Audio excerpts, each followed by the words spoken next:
Republic news के संपादक अर्नब गोस्वामी ने प्रधानमंत्री नरेंद्र मोदी की मौजूदगी में चाटुकारिता की तमाम हदों को पार कर दिया है। मगर अर्नब गोस्वामी क्या, इंडिया टुडे ने भी यही मिसाल पेश की थी जब प्रधानमंत्री नरेंद्र मोदी उनके एक समारोह में पहुंचे थे। मगर सबसे पहले दोस्तों, मैं आपको दिखलाना चाहूंगा, प्रधानमंत्री कल रिपब्लिक न्यूज के एक समारोह में थे। आप कल्पना नहीं करेंगे, वैसे तो ये व्यक्ति यानी कि इनका जो संपादक है, ये प्राइम टाइम में सिर्फ और सिर्फ भारतीय जनता पार्टी के पक्ष में कार्यक्रम करता दिखाई देता है कथित तौर पर। मैं दिखाना चाहूंगा दोस्तों, कल प्रधानमंत्री के सामने किस तरह से यह व्यक्ति लौट रहा था, नतमस्तक हो रहा था। इस कार्यक्रम की एक झलक देखिए, फिर आप समझेंगे। प्रधानमंत्री ji, today we commit to you with all our energy. We will work to make your vision what you have shared with us. And प्रधानमंत्री जी, आपकी फीलिंग्स, आपकी सोच, आपकी क्लैरिटी, आपका डायरेक्शन जो है, your vision of transformation will be a reality. Everyone here, every viewer of Republic, every citizen of the country, प्रधानमंत्री जी, मुझे कोई लॉबी इकोसिस्टम की बात नहीं करनी। मैं तो मानता हूं कि देश की जनता आपके साथ है। प्रधानमंत्री जी, आज इस मंच से आपसे हम वादा करते हैं कि हमारी भी रिपब्लिक मीडिया नेटवर्क की पूरी लगन से, पूरे कमिटमेंट के साथ आपके विजन के दिशा में हम अपने प्रयास भी जोड़ेंगे। तो प्रधानमंत्री जी, आपने मेरे हिंदी के बारे में कुछ कहा, अब मैं क्या कहूं प्रधानमंत्री जी। पहले भी लोग कंप्लेन करते हैं तो जोर से बोलता हूं, आजकल तीव्र से मध्यम गति में आने की कोशिश कर रहा हूं। अब क्या करें प्रधानमंत्री जी, तीव्र गति कभी कभी लगता है लोग पसंद करते हैं, पर यह भी जैसे आपके सैकड़ों प्रोजेक्ट्स है ना, मेरी हिंदी भी एक वर्क इन प्रोग्रेस है, WIP चल रही है।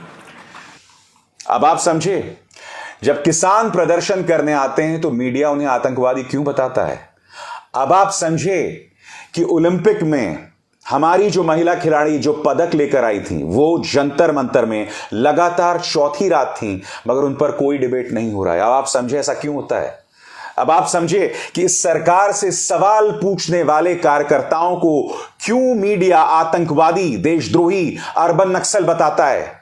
अब आप समझे, आपने देखा नजारा एक संपादक का, किस तरह से वो लौट रहा था प्रधानमंत्री के सामने। और आपने एक चीज को गौर किया होगा, प्रधानमंत्री खुद असहज दिखाई दे रहे थे, मानो प्रधानमंत्री सोच रहे हो कि भाई तू मेरी तारीफ कर, मगर जमीन पर लौटना बंद कर। प्रधानमंत्री के चेहरे पर एक अजीब सी शर्म का भाव था कि भाई बस कर। मगर आप जानते हैं, इसी समारोह में प्रधानमंत्री ने एक चुटकुला सुनाया। यह एक औपचारिक मंच था दोस्तों, देश के प्रधानमंत्री बोल रहे थे। यह हम अपने बेडरूम या ड्राइंग रूम में बैठकर चर्चा नहीं कर रहे थे। प्रधानमंत्री ने चुटकुला सुनाया अर्नब गोस्वामी की हिंदी पर टिप्पणी करने के लिए।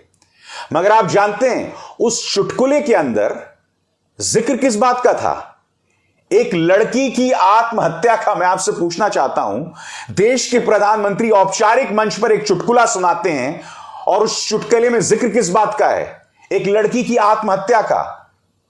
यह जोक कैसे हो सकता है। और अगर यह जोक सुनाए जाने चाहिए तो आप अपने ड्राइंग रूम में सुनाइए, दोस्तों के बीच सुनाइए। मंच से देश के प्रधानमंत्री ये बात कह रहे हैं, सुनिए क्या हुआ था दोस्तों। एक प्रोफेसर थे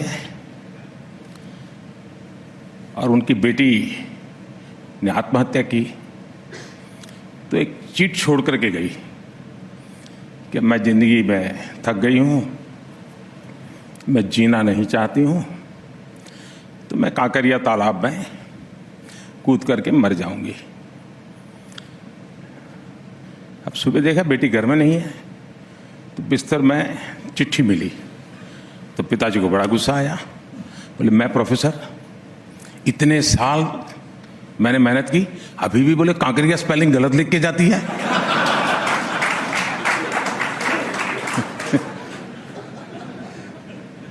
मुझे खुशी है कि अर्नब बढ़िया हिंदी बोलने लगे हैं।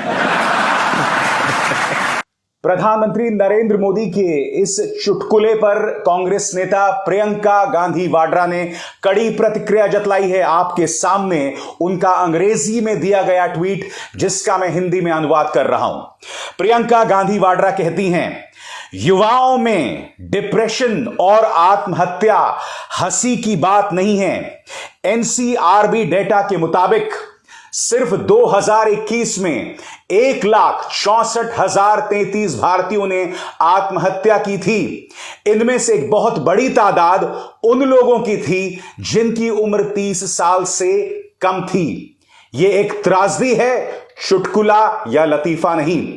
प्रधानमंत्री और जो लोग उनके चुटकुले पर हंस रहे थे, उन्हें अपने आप को शिक्षित करना चाहिए, उन्हें जागरूकता पैदा करना चाहिए। किसी की मानसिक स्थिति को लेकर हंसना नहीं चाहिए और इस तरह से संवेदनहीन तरीके से उस पर चुटकुले नहीं बनाना चाहिए।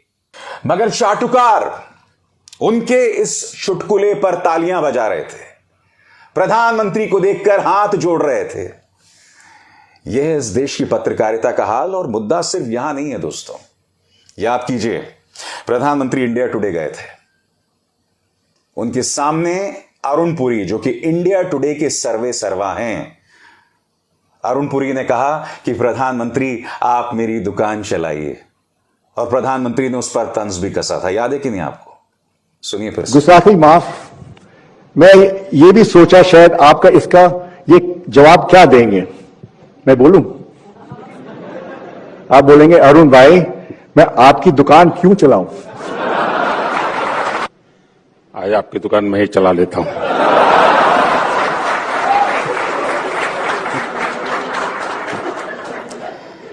दोस्तों, मगर एक चीज जो आप लोगों को नहीं पता, प्रधानमंत्री के आने से पहले एक क्लिप अब जाकर वायरल हो रहा है।